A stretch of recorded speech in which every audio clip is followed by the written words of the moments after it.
Hello and welcome to Life Beyond the Numbers, the podcast for those curious about creating a more fulfilling work life. Every business boils down to two basics, people and money. Here we focus on the human side. Numbers matter, but people matter most, and people drive performance. I'm Susanne Evans, your host, a coach, consultant, facilitator, and author of Leading Beyond the Numbers. It brings me joy to speak to people and explore together how, although we share many similarities as humans, each of us navigates the world through our own unique lens. This adds intricacy to our interactions and contributes to both the depth and difficulties of interpersonal relationships. Join us for stories, strategies, and insights to help you lead your life beyond the numbers.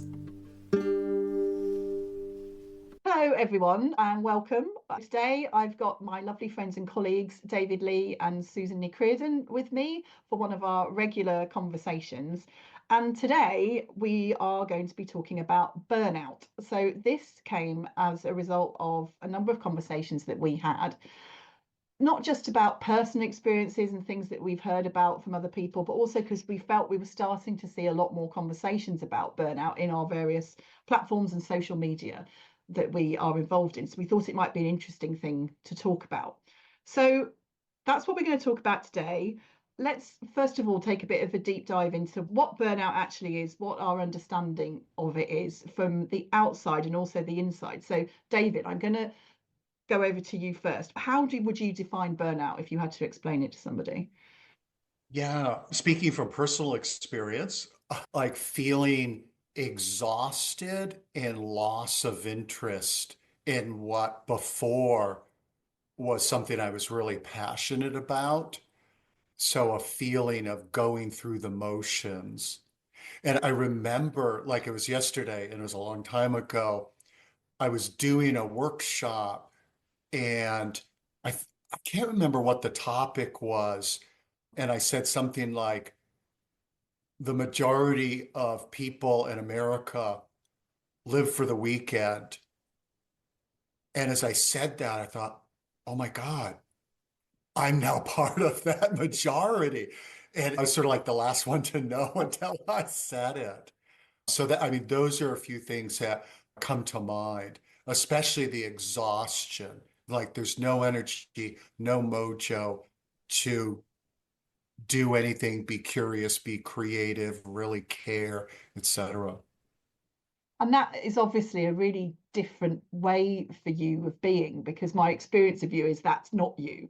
That obviously was very different for you. Is that something that resonates with you, Susan? Yes.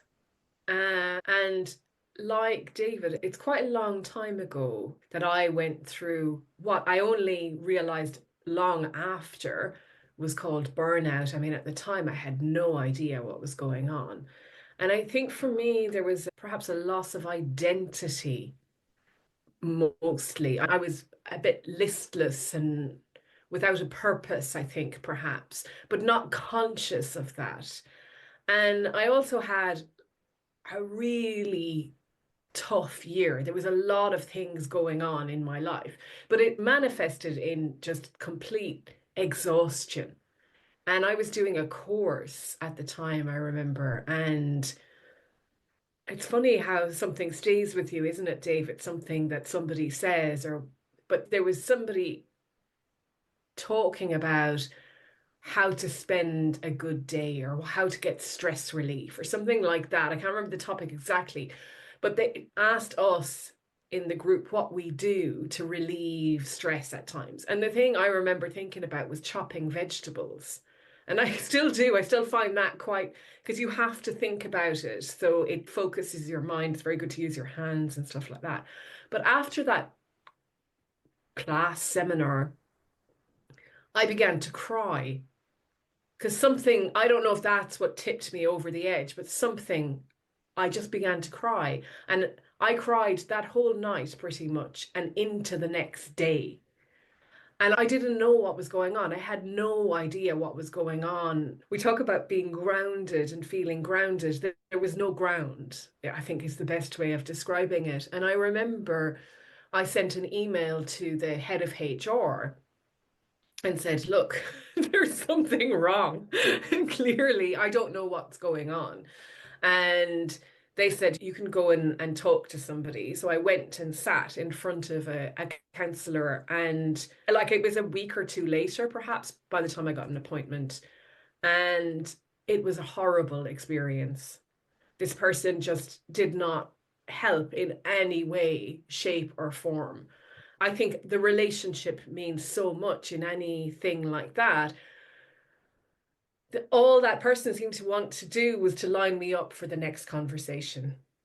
And I remember coming out of there and I walked for about 4 miles after that session. And I was so lost. But I remember just having this sense of, I have to find myself.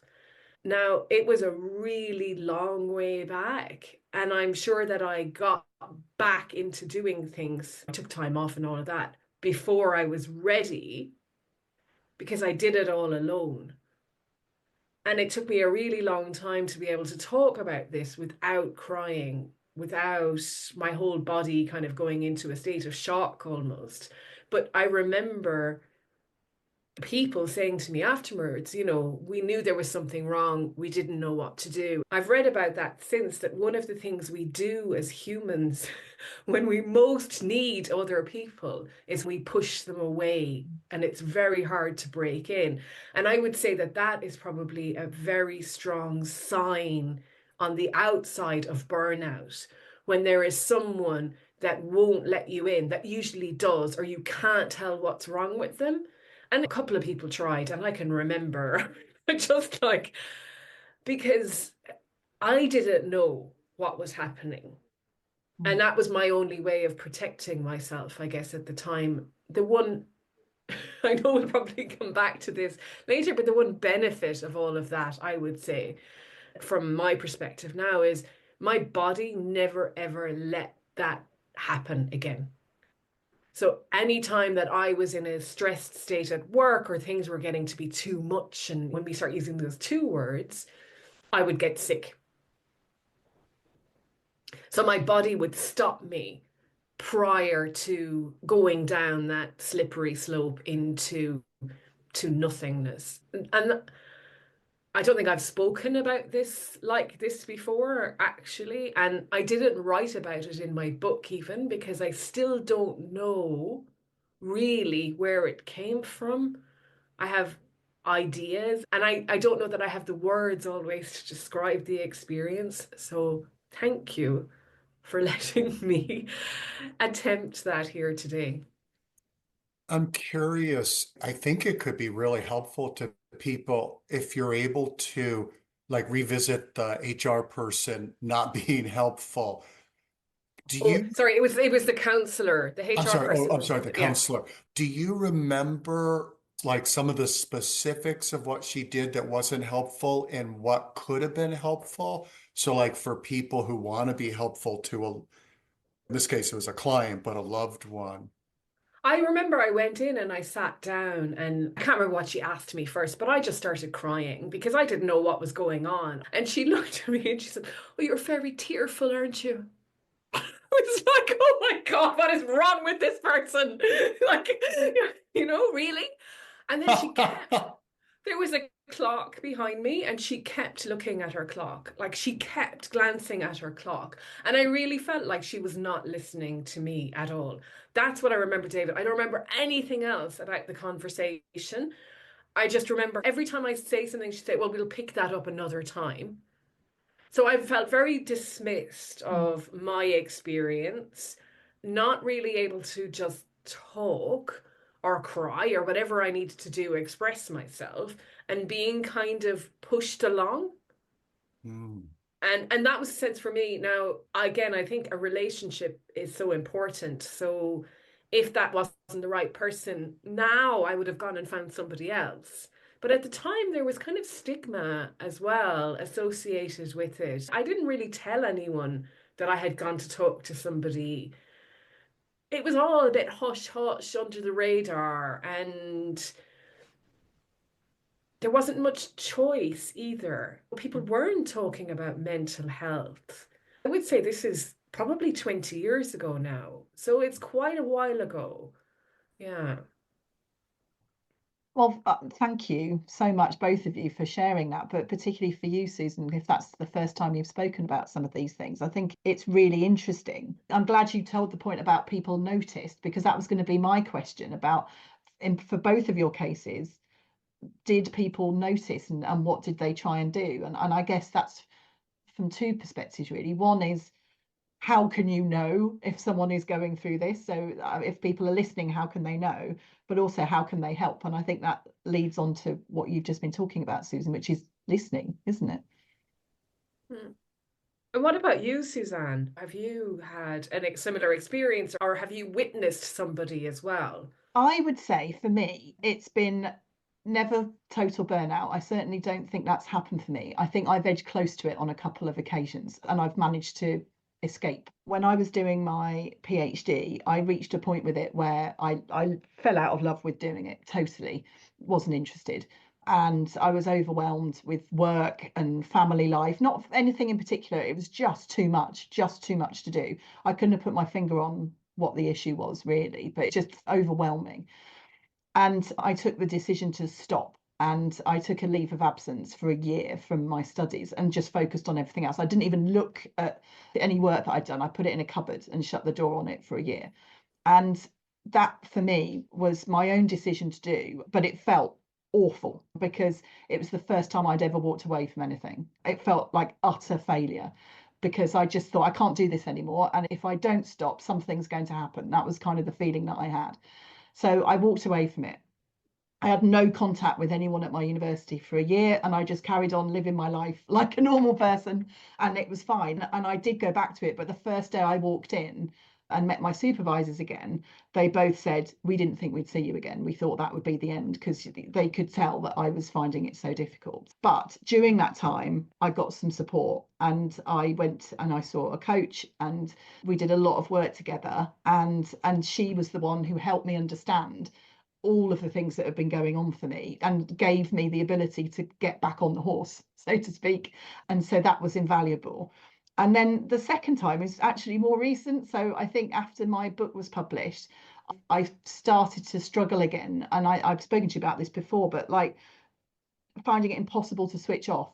And I could feel it, that kind of stress and kind of I can't stop coming back, that sort of feeling of everything's urgent, I've got to deal with everything straight away, I feel overwhelmed by all of this stuff. And when I did stop, I took an extended break over Christmas last year, I found it really difficult to just stop. And I thought, I'm really glad that I have stopped and that I can just rest, so that by the time I came back to work 3 weeks later, I did feel a lot better. But I was really interested in what you said, Susan, about your health and how your body kind of stops you. So I suffer from migraines, and my migraines are stress related. And I know when I start getting a string of them, that's my body telling me something's not right and you need to stop. And as I've got older, I've got a lot better at dealing with that. And I have treatment. So I have acupuncture for my migraines, which makes the world of difference. Anyone listening who gets migraines, please investigate acupuncture. But I also think I'm just better at recognizing when I'm starting to go down that slope. So I start waking up in the morning with a feeling of like existential dread, like I'm dreading the week ahead. That's a sign that I need to just relax a bit and get some treatment. I used to have IBS. So 20, 30 years ago, when I first started work, I had IBS. And I think that was also me being very stressed, working long hours. And again, my body was telling me to stop, but I didn't take any notice. So, but now I do. So I just think as I've got older, I recognize that feeling and my body tells me enough already, Suzanne, come on, you need to take a break. So yeah, over Christmas, loads of migraines. So yeah, it was inevitable, I think. It's interesting when you talk about, Suzanne, about intentionally taking the year off, and then both of you about your body's letting you know it's time to like turn off right now. It makes me think of like one of the most useful concepts I've ever come across in terms of resilience. And I had forgotten that the origin of it was with burnt out senior executives was Dr. James Loehr, Loehr, and Tony Schwartz's work. They published in 2001 in Harvard Business Review, working with a corporate athlete model. And their work in helping burnt out like C-suite executives get their mojo back, the model for it was based on their work with elite athletes who were burnt out and realizing the first step in their recovery was literally recovery and doing the challenge recovery cycle and gradually increasing the challenge and making sure there's commensurate recovery. And so one of the terms they were talked about was the like the sine wave oscillation and how human energy systems oscillate, just like breathe in, breathe out, wake, sleep, etc. And over the years, what I've been really conscious of is like, how do you embed in throughout the day those little recovery moments so we don't have to crash physically and be out of commission? And then, like, how do we design those into the week, etc.? And I do think that we'll probably come on to this in a bit more as we talk about it, but modern life in particular, post-pandemic life, of that constant Zoom calls, rushing from one to the other, because we don't have to go anywhere. You can overschedule yourself to a ridiculous degree. You know, I had a day a couple of weeks ago when I had 10 meetings in a day. I mean, that's just insane. I know. And I am the worst for diary management, so part of that's my own fault. But I had a day last week when I started at 7 in the morning because I was doing something with someone in Australia, and I finished at 7 o'clock at night because I was doing something with someone in the States. You know, but you can do it because you don't have to travel. And I was listening to something earlier on today actually about how there's that constant cortisol up and down because you're rushing to go from one thing to the next, which can just lead your body into this constant state of fight or flight. Everything's urgent. Is that something you've experienced? Do you think these things are getting worse, or is it just me? Susan, I'll turn to you first on that one. Some of the words we use, like overwhelm and too much and all of these things, I think when anything becomes too or over, there's a very good clue in that for us. And yet, what do we do to make it? I was talking to somebody about this recently. There's no whelm word. It's over under. Underwhelm. Over or under. It's like, how do we whelm ourselves? Like, because the extremes, too much of anything or too little of anything, there's great wisdom in that phrase, everything in moderation. And we're not really geared towards moderation, perhaps because it doesn't give us that buzz or that adrenaline. There's an amazing TED talk, a TEDx, I'm not sure if it's TED or TEDx talk, about the brain under stress. And it's Professor Lara Boyd. And she says, because obviously every time there's adrenaline, the chemicals are getting released or whatever is getting released into our brain and it fills up.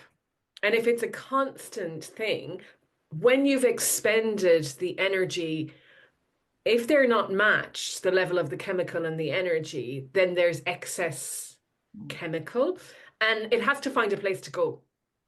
And there isn't really room for it to go anywhere. So it starts to do other things to your body budget. I mean, that's a very layperson's way of explaining it. But the analogy or metaphor she uses, which I think is fantastic, she said, imagine you're going to a car park and it's a really busy car park and you drive around for ages looking for a place to park because you just can't find an empty spot.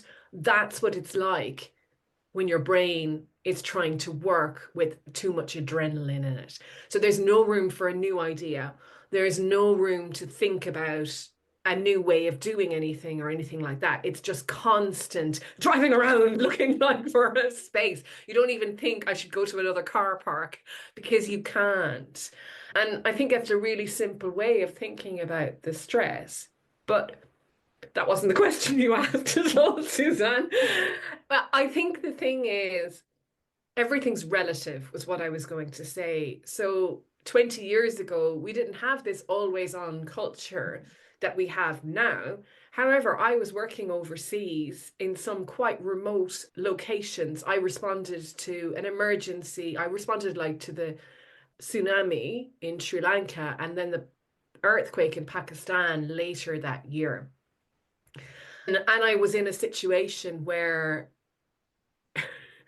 the police broke into our compound, the police, to collect tax and basically held us hostage for a day while they negotiated things. And so there was a lot of events that had happened. And I think all of those put us into that fight or flight. And we didn't talk about things like that then. So I think we've got a lot more knowledge now, common knowledge perhaps, or it's talked about better to help us deal with things. However, we're the converted sitting here chatting to each other. I'm sure that there are still lots of people out there that haven't come across the fact that there are ways of dealing with this, or that burnout isn't normal, or that overwhelm. But I think overwhelm can come from anywhere. I think it's a human condition. And I guess it's relative. It's relative to the situation that you find yourself in the time. And you don't have to be always on in a workplace for that to happen. You just have to be always on for that to happen. And that can come from so many places in your life. And I think our nervous system, if we're constantly in that fight or flight mode anyway, our nervous system doesn't know how to relax. It can't, because it just doesn't know how to, because it thinks once we start to relax that we're in danger. So we better perk back up again. So I think we can keep ourselves in overwhelm unknowingly, and then it becomes normal. Mm. And actually, you're just getting closer to burnout all the time. I think that kind of answers your question. It does. And actually, there's a book that was recommended to me a while ago. It's called Rushing Woman Syndrome. I don't know whether you've heard of it. It's basically for women, midlife women, who are in exactly that situation. So where running around has become normal and they don't know how to stop. And someone talked to me about it, and I recognize it so much from my own experiences, but also the experiences of a lot of women and men that I know, that it's normal now to be like that, isn't it? That's the issue. That is the issue, Susanne. And that's why we're seeing more of perhaps it being talked about as well, because it's great that the stigma is lifted, but actually, are we doing something to help people? I think that's the thing. I wondered on your views about that, David, because one of the things I was thinking about prior to this conversation is that idea that it's being talked about more, which is good. But is it good? Is it good that we're talking about it, or are we actually doing anything with what we're talking about? Yeah, man, great question. One of the things in terms of talking more about it that just popped into my mind was some of the recent conversations with managers complaining about the new generation of workers, actually. I'll say what the complaint is and then why I think it's great. So the complaint being the new generation of workers, they're not willing to work these ungodly hours. Their number one concern is work-life balance. And I'm thinking, bully for them. Like, that's smart. And even though in the short term, I get it why a manager or employer wants somebody to work unreasonable hours, devote their whole life to them in a very selfish way. That makes sense. In the long run, obviously, it's not sustainable. And then the bigger picture, the cost to society with the fallout of burnt out people, besides the healthcare implications, the family implications. So I think it's great that there's more talked about and pushback. I remember when I first got into the resilience field, it was so frustrating because employers acted like they were on the cutting edge if they hosted a brown bag lunch talk on stress management techniques, which invariably were like deep breathing and meditation and not much else. And thinking like, okay, good, check that box. We've addressed stress in the workplace. Like, oh, exactly. I think there are so many of those narratives that still circulate about long hours, and it's almost like a badge of honor. I recognize it so much from my early days in consulting. Back in the day when I was a graduate, we worked ridiculous hours on a regular basis, but it was seen as a good thing. It was proving yourself, and if you wanted to get on, you had to work the ridiculous hours. So there was a certain kudos to having had to be taxied home at 2 in the morning because it was too late for you to get public transport, and then turning up the next day at 9 o'clock ready to start work. Even more kudos if you hadn't actually been home and you had to pop out in the morning to buy some new clothes to put on. These were seen as good things, and you went along with it because that's what you thought you had to do to get on. And I think it's great that younger employees are not buying into that. I think the problem is a lot of the managers of these people will be people of our age who did have to go through that. And then there's resentment about, well, I had to do that. And that's how I learned to do all the things that I learned to do. So how are you going to learn how to do these things if you don't? Well, how do you show commitment? And I think there's that tension which hasn't yet been resolved. I don't know what your experience of it is, but I don't think we've quite squared that circle yet. Yeah, I wonder if it'll end up being simply an age out of the Yeah. workplace. Because, yeah, a version of that I just experienced last week were several managers in a seminar talking about how, quote, soft the new generation was. And soft meant, hey, when I was coming up in this industry, you were yelled at all the time and you just dealt with it. And I'm like, and your point, I'm thinking your point is like, that was a good thing, you know? So I really wonder, because I definitely agree that there's a jealousy and a resentment. Like, hey, how come I had to deal with that and you're not wanting to, or you don't have to?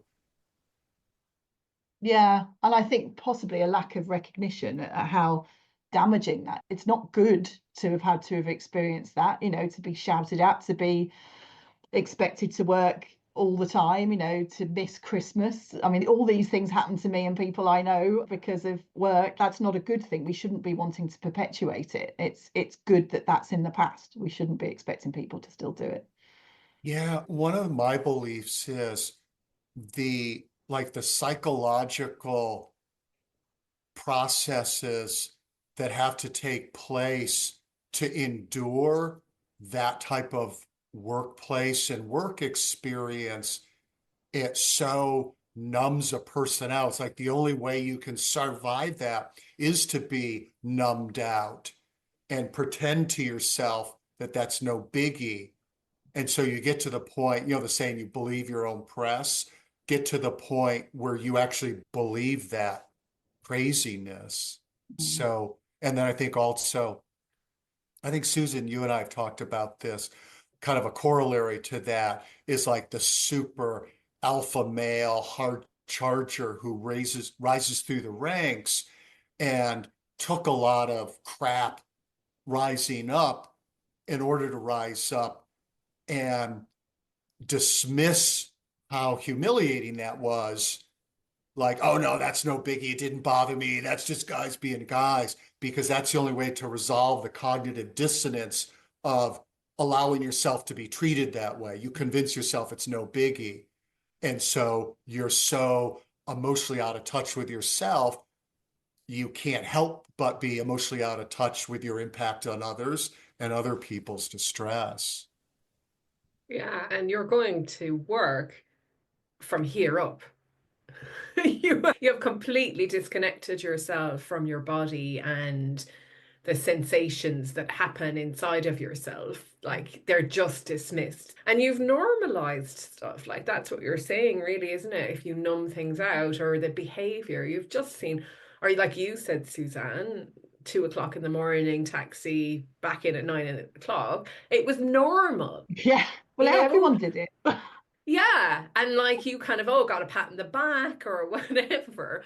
So it was like a rite of passage. And you didn't question, I mean, maybe you did question it. Some people had enough self-awareness at a young age to question things. I mean, I think that's what happens is if you're not self-aware, you're just blaming others for how they're doing things or whatever. And it takes you a while to look at, well, what's my role in all of this? And what have I put up with that I didn't need to put up with? Or how could I have been a better boss had I understood how to get the best from people in a way that wasn't shouting at them or whatever. It's one of the things that I find really fascinating is I don't know how much money is spent every year. Like it's a lot of money on leadership development and managers and blah, blah, blah, blah, blah. And yet we seem to get no further along. I mean, I'm sure we are, but are we? I think for me, the issue is the model of leadership which exists is not right. There's so much of that kind of leader as hero, leader as a battle, all of this kind of tropes around leadership. What I don't think we have is a form of leadership that's recognized as universally good, which escaped from some of those old-fashioned ways of being. And I think you're right, David. I almost feel like there needs to be a changing of the guard in the workforce and in leadership, because so many people, and I include myself in this because I came up through organizations with that model. It's hard to step away from that as an approach of leadership, because that's what you're taught. I see it in my work all the time when I'm trying to work with leaders and get them to be more authentic and more vulnerable and tell a story, and they're clinging on to their PowerPoint like it's the life support machine. I just want to go and do a town hall presentation, Susanne, and I'll say, no, just throw away the PowerPoint, just stand up and talk. And they don't want to do it because it scares them. The model of leadership that they've seen is not that. It's this, it's the long hours. You pull yourself up through commitment and productivity and resilience in the face of difficulties, etc., etc. That's the narrative that we're told, I think. I don't know. Do you agree? Is that what you've experienced too, David? Oh, me. Oh, I'm sorry. I'm looking I at was looking at both of you, but I thought All right, you I'd go just for it. say you. So a few things come to mind. So absolutely the, hey, that's what I had to deal with. And like it worked for me, I'm okay kind of mentality. One of the other things, though, that comes up for me that helps me step away from some of my judgmentalness at times, specifically around the almost universal unwillingness to have the hard conversations in the workplace. And so, kind of like a corollary to what you're saying, Susanne, is the leader afraid of being vulnerable. The amount of woundedness in the average person that gets projected onto people and vomited out in interactions. I get why that leads to leaders not wanting to be vulnerable or have the conversations or open up Pandora's box. It's like, I don't think I have the skills to handle what might come back. It's interesting because bringing this up made me flash back to something that a psychologist said to me 20 years ago when he was asking about the work that I did. And he goes, something like, do you really think management development, leadership development really makes a difference if those people haven't done their work?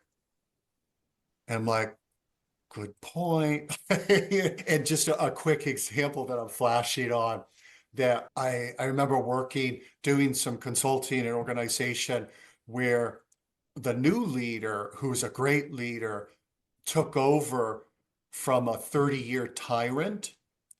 And the organization was like Stockholm syndrome, et cetera. And dealing with this guy was so unself-aware that when he passed the baton to the new leader, he gave him a copy of the book Nuts, which was it Bill Kelleher, the founder of Southwest Airlines. And he was an amazingly authentic leader, created a great culture. And the guy hands the book, he goes, I modeled my leadership after this. This has been so good. I think you should read it. So, like, totally out of touch. That is So, amazing. That is yeah. amazing because tomorrow's World Book Day, and I was trying to come up with a post about books and the things that are left unsaid. But clearly, sometimes things need to be spelt out properly. It's not for you to fill in your own version of how this is meant to play out. Oh, well, it links into our Wow. previous conversation, doesn't it, about difficult people? And a big part of that conversation was having that level of self-awareness of yourself and your impact on others is key to this as well. So I guess as a leader, it's being able to reflect upon the people around you and noticing how they are, but also noticing how you are with everyone else. And if I could just jump onto that for 1 second, and this is really fresh on my mind because I had some interactions that I alluded to before we started recording that it really make me thinking about doing some writing specifically around that. And when you said about looking at your impact on others, and one of the things that I've witnessed a few times that really stood out for me, and this is actually not related to leaders, but just fellow humans, is when somebody has a lot of shame about who they are, it's so incredibly painful to acknowledge where you're really like not okay and like being rude, toxic, a jerk, etc.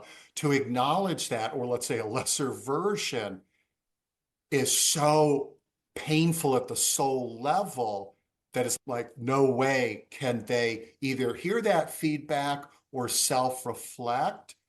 But it's like if you can do the work to where you realize we all have light and shadow, we all have good stuff and not so great stuff, like join the human race, then we're willing to say like, man, I've been kind of disrespectful to the people that report to me. And my yelling at them isn't me being a tough leader.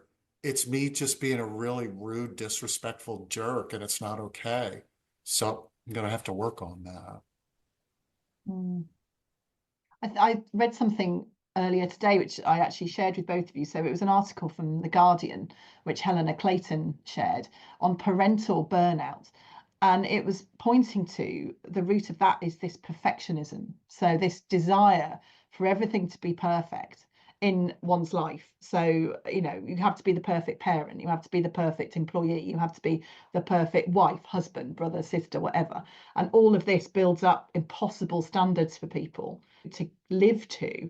And something like social media just contributes to that even more, because then you see everyone else's perfect life, comparison is the thief of joy and all that it just builds up the pressure. And it really struck me, that article, because I've always prided myself on not being a perfectionist. I have no attention to details. I get bored easily and all of that. So I'm not a perfectionist.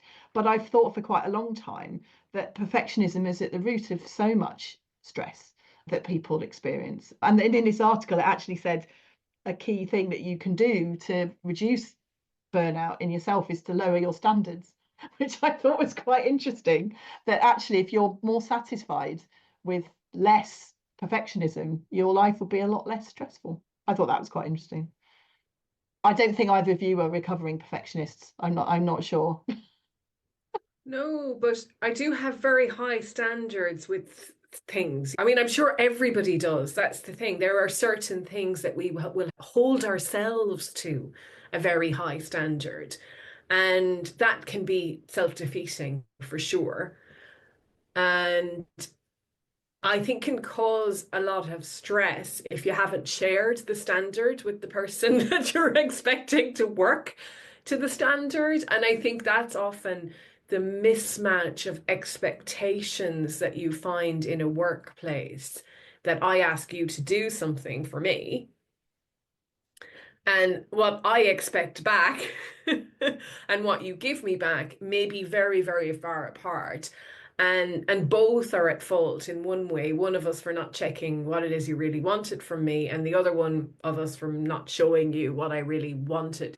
I think that causes a lot of unnecessary stress actually in our workplaces. Our language in business, the words that we use tend to be very vague.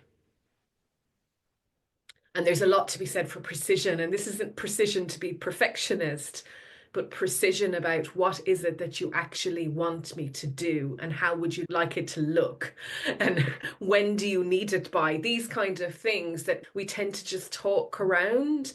And I bet you that people spend a lot of time wondering, should I just do it a little bit better so I meet the perceived standard?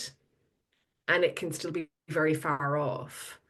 So I think there's something in that. I think perfectionism, sure, I think that drives a lot of people like very, very far into stress. I think mismatched expectations about standards. And I even remember being with a team, and the team leader kept saying to them, good enough is what I want from you. But the team leader didn't give them any idea of what good enough meant. And it was really interesting, because for that person, they were like, well, good enough. It just needs to be good enough. But of course, good enough in their head was totally different from what good enough in everyone else's heads was.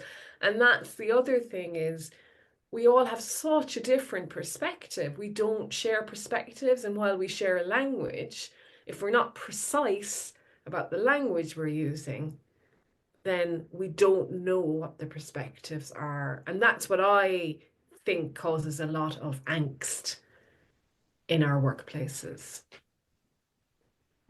I think that's so true.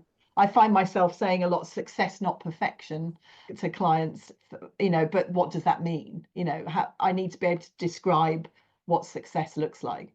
So actually going back to the conversation we had earlier about leadership, there's that noticing, but there's also being precise about expectations and being clear about feedback. I think another thing that's really stressful for people is someone not giving them clear feedback. Going back to your point, David, about courageous conversations, we need to be courageous in that when we need to feedback to somebody that they're not giving us what we want.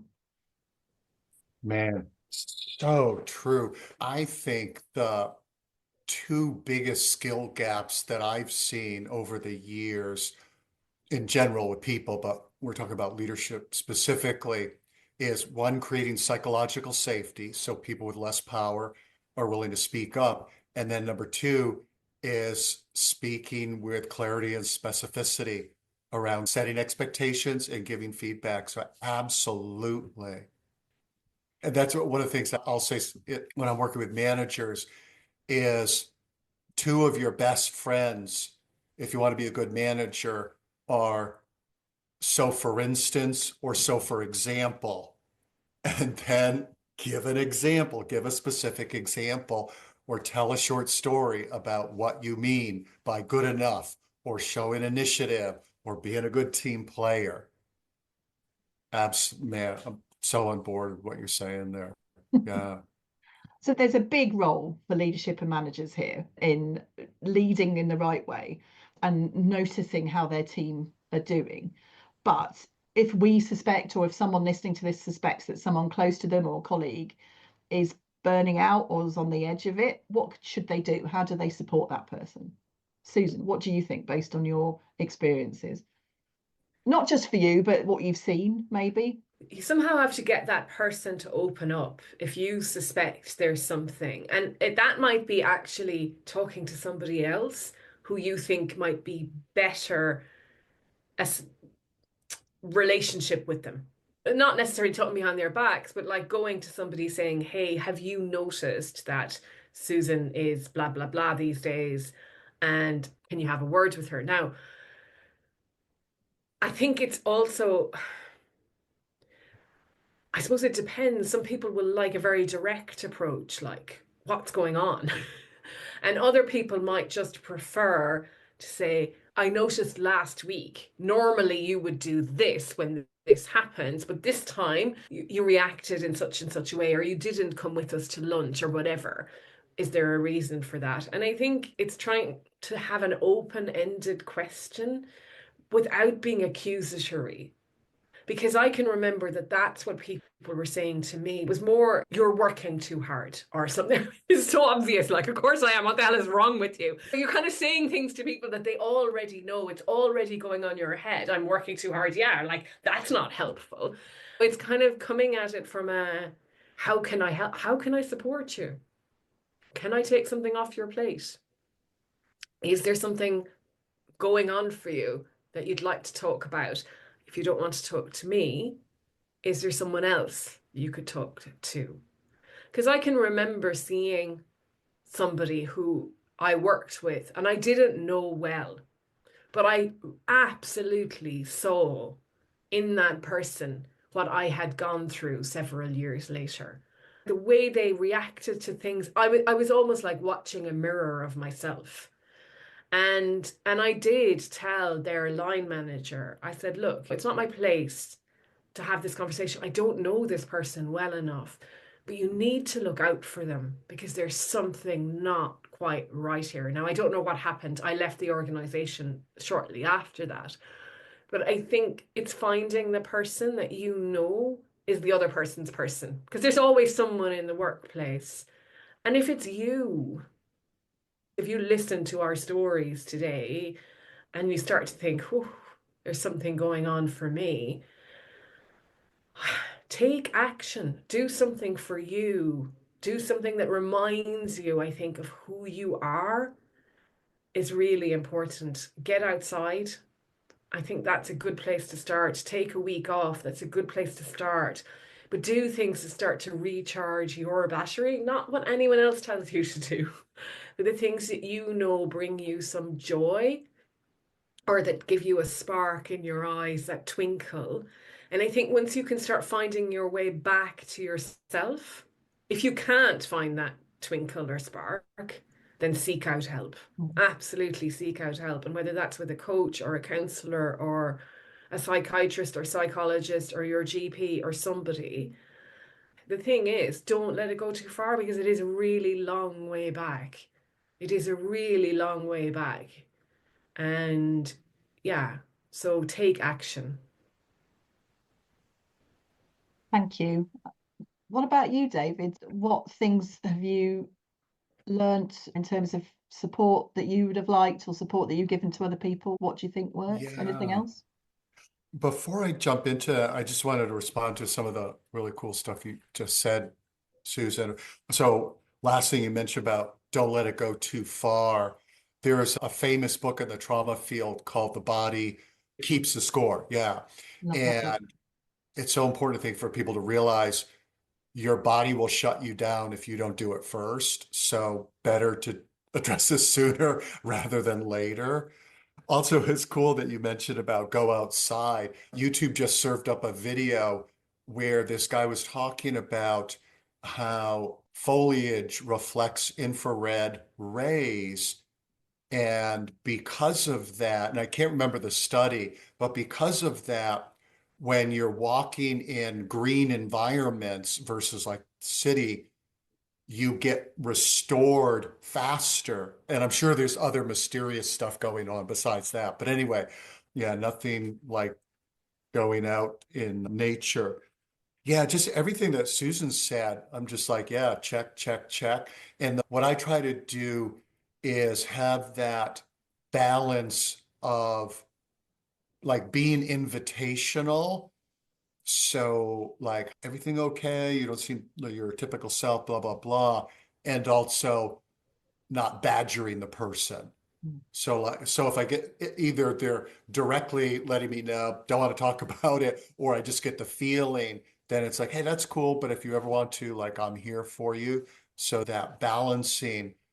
And I think maybe the only other thing that comes to mind, and it's been like a theme that we've been talking about before, back to authenticity and self-disclosure, is how maybe like for the listener sharing their own example of feeling burnt out and why that makes them concerned about them, it can help take away the weirdness of admitting that this is going on. And then actually one other thing, when Susan, you were talking about not sounding like you're judging them. And I think that's also if we're concerned that the person will misperceive why we're bringing it up. Like it's not because you're no longer a fun person to be around that I'm calling you out kind of thing. It's just state your intention and your non-intention. Like, I'm not bringing this up because you're a drag to be around or I'm trying to criticize you. It's like, I'm concerned because you're awesome and I want to make sure you're okay. So that's all I got to say for now. That's amazing. I mean, that's such great resources and ideas for people who are listening. I think for me, when I recognize I'm starting to go down that rabbit hole of becoming too busy, it's reminding myself that I can say no to things. And because I'm a great one for saying yes to things, because I like saying yes to things and I like my work and all of that sort of thing. And my husband always says availability isn't a skill, Susanne. So I have to I have to remind myself of that sometimes. No, And that it's can you say availability is not a skill. That's That's brilliant. awesome. That's Oh absolutely my brilliant. God. I I'm love not that. sure it's one of his originals. He has some corkers. He may have got that from somebody else. But I remind myself of that every now and again because my natural response, if somebody messages me or says, "Can we get together?" or "Can I pick your brains for 5 minutes?" or that one as well.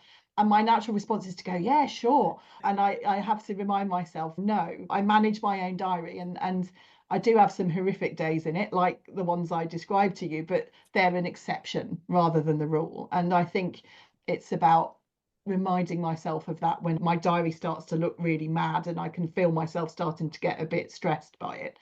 Is right, okay, I'm going to say no to some stuff. And I block out time in my diary actually all the time, half a day or a day, a week, and I don't put anything in. And I write it in my own diary so that I don't start writing stuff into it. And I only change that if I absolutely have to. And I have to be quite strict with myself because I know my natural response is to keep saying yes to things. My dad calls it over enthusiastic volunteering, and I think that's exactly it. Reckless volunteering, that's me. So, and I know that about myself. I have to keep a lid on it, keep a tight rein on it, because that I can easily get out of control and my diary gets ridiculous. So I think it's coming back to that self-awareness and self-knowledge. I know that about myself, so I have to make sure I've got the structures in place to make that happen. Which reminds me of the word that didn't come into this conversation at all, really, which is boundaries. And I think setting boundaries is so important. And whenever I have a friend or a client or anyone starting a new job, I always say start as you mean to go on. Like work from the beginning the way that you really want to work. Don't put in extra hours to look like you're great at the beginning because it's so hard to stop that when you've made yourself so available. And I was very strict with boundaries. Like even the head of HR in my last organization would say, your boundaries are so visible as well to us. We know what to expect. Because when I took leave, I did not answer my phone. I did not read emails.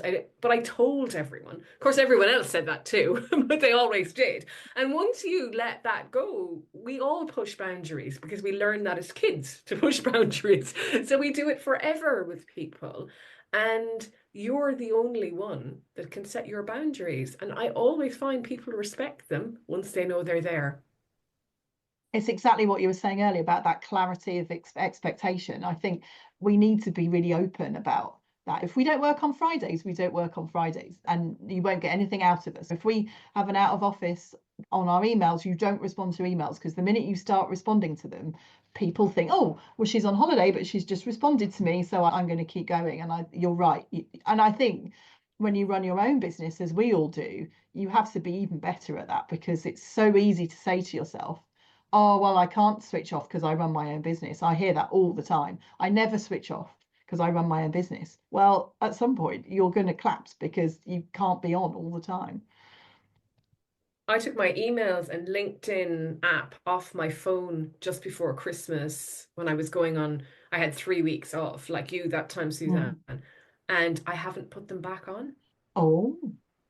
And I'm really proud of that. I mean, some days I'm a bit annoyed, but mostly it's like I don't need to carry that around with me and be checking it outside of when I'm sitting in front of my computer. So things will wait. Love that. Are you the same, David? Do you have boundaries like that in place for yourself when you're on vacation? Are you off? Do you switch off? I check in, but I'm really like super conscious, maybe even over conscious about self-care. So I do that oscillation I talked about earlier. I do like mini recoveries throughout the day. So that's kind of more my style. I also have never done email on my phone to have that boundary. And it was a long time before I even did text. It's like I just didn't want that intrusion. But I find that it does make life easier. So I do text, but I keep email off my phone. Wow. I need to try this. My next holiday, this is what I'm going to do. I'm going to turn it off. So I always do it on holiday. Sorry, I always took email and LinkedIn off before going on holidays, but now I've just not put them back. Wow. I have taken LinkedIn off of my phone because I found when I was struggling to switch off over Christmas, I kept looking at LinkedIn. So I did take that off. I mean, why? Why do you look at LinkedIn all the time? It's just a habit. It's a habit. What do you think is going to happen? Anyway, so before we finish then, I wanted to ask you whether there's a reason for burnout. So is it our body or our mind expressing a desire for us to change or to create change in our life? So based on your own experiences, did you learn anything from it? Have you changed practice as a result? Susan, I'll throw to you first. Yes, but it took me a long time. There was a few more near misses. Near misses. And even still at times, like you were describing, I can feel that coming back. I suppose I don't know any different now, do I, either? What would have happened if I had stayed on the path that I was on? Well, I certainly wouldn't be sitting here now. Whether I would be alive or not, who knows? But I would say, in one way, it was probably the best thing that ever happened to me. But it was a big price to pay. So there was a big cost to it that I just don't think. We talk about people who help other people. And even at work or whatever, anyone who's in that, you want to help other people, you don't want them to make the same mistakes that you made and all of that. However, there's learning in our mistakes. It's how we get through life. I wouldn't wish what I went through that time on anyone, even the people that I really did not like working with, because it's just not a nice thing to go through. But I think we all have our own path that we follow and our decisions that we make.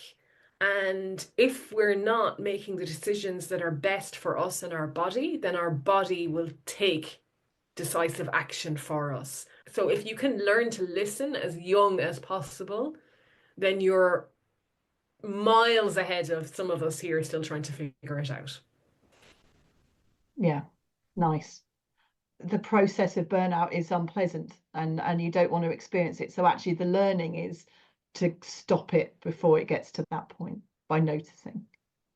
What about you, David? Anything to add? Man, I love that your body will take decisive action. That's so well said. Yeah, the analogy that I think about is with the alarm on your phone that gets louder and louder. I think about that. If we don't pay attention to the early signs, the body will be louder and louder in letting us know. I guess just two things I want to say related to that. So back to the mind-body connection is, why not learn how to help your body support your mind versus not taking care of yourself so your body is sabotaging what you're trying to accomplish. And then the other thing that I just wanted to mention, and I can't remember, I've got it on my notes here, which one of you were saying something that made me think about our good old friend David White when he tells a story about how he had burnt out as the executive director at a nonprofit. And that evening of that epiphany, like, I can't do this anymore, he got together with Brother David Steindl-Rast, a Benedictine monk who was sort of like a mentor to David White. And when David White asked him, Brother David, speak to me of exhaustion, Brother David says the antidote to exhaustion is wholeheartedness. And David White was surprised. I remember hearing the first time I heard the story, surprised, because I'm thinking the antidote to exhaustion is recovery, obviously. But then David White went on to talk about, like, you're burnt out in this profession because your heart's not in it. And you've known for a long time your heart's been in poetry, and it's time to acknowledge that and move in the direction that you're being called to.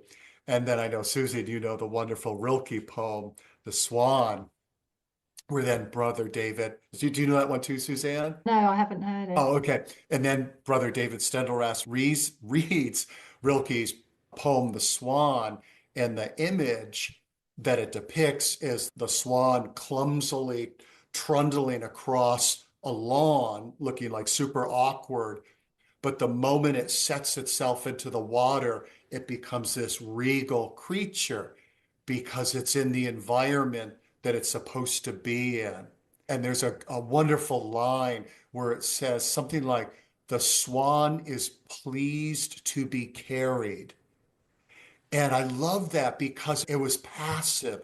It allowed itself to be carried by this current in this ecosystem that it was made to be in. It didn't have to like paddle like crazy.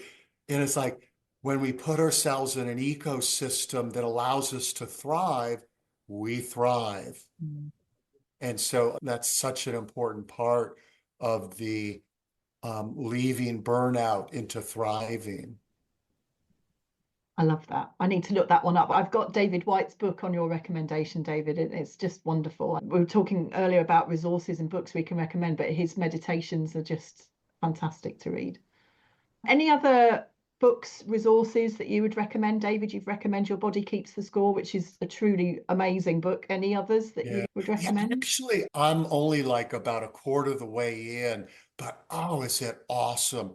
Is The Art of Impossible by Stephen Kotler. Yeah, so he's spent 20, 25 years now being engaged in and studying elite extreme athletes like big wave surfers, etc., and what they do physically and mentally to perform at such an elite level.